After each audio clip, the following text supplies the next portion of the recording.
Good afternoon, Bruce Stebner here, and I'd like to talk to you about a little painting that I have behind me today, which is a scene in a kitchen in Provence where I've stayed, and I've painted different parts of this kitchen from different angles various times because it just sort of speaks to me just in my soul.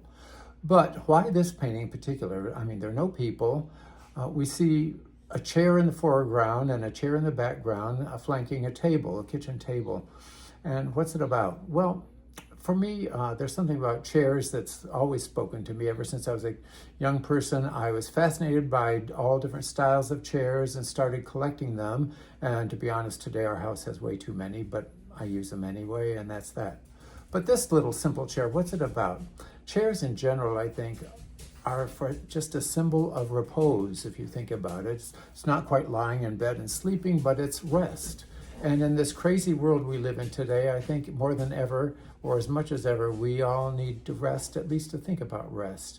And if we aren't taking a break, at least we can think about taking a break. Because for me, it's like, I'm always working, but thinking about the chair just sort of makes me calm down a little bit, I think.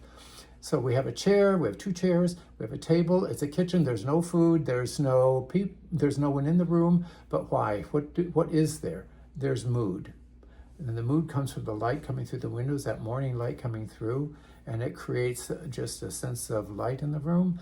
But then, as an artist, we always have to find a way to keep a viewer's attention. And in this one, it's the repetition of different lines of brown that you see, the different shades of brown and ochre. We see, of course, the lines, vertical and horizontal lines of the chair. Same thing in the window that's open. And then we see some angles of brown in the dresser behind, as well as the beam that finished off that corner. So our eye travels around it and comes back. And then we also see the repetition of greens. We see the greens outside and nature played against this one green bowl that's left on the table. So it's up to you then as a viewer to decide who was there, who's there, what did they have for breakfast, and maybe bring some of your own life and your own experiences into the story.